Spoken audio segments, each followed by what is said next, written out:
En Tunisie, c'est un gouvernement apolitique formé de technocrates qui doit se mettre en place. Le pays connaît une crise politique aggravée par l'assassinat hier du chef de l'opposition Chokri Belaïd, Ahmed Tazir.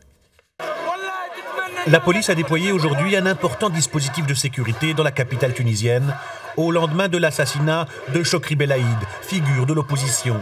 Une exécution qui a suscité la colère d'une partie de la population et des manifestations contre le pouvoir islamiste en place.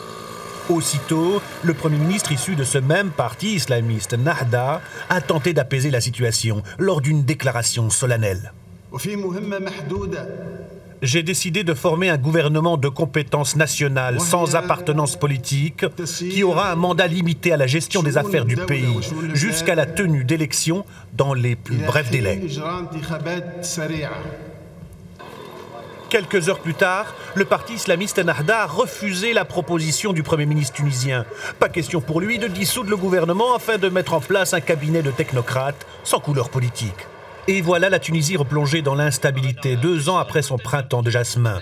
En France, on veut être solidaire avec les Tunisiens. Le ministre des Affaires étrangères accuse les ennemis de la révolution d'être à l'origine de l'assassinat politique de Chokri Belaïd. Moi, je veux condamner de façon extraordinairement ferme ce qui s'est passé en Tunisie, qui est assassinat politique. Un véritable assassinat politique.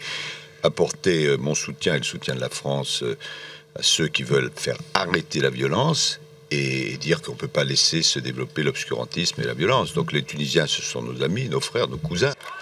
Plusieurs partis politiques, syndicats ont appelé à une grève générale vendredi, jour des funérailles de l'opposant assassiné.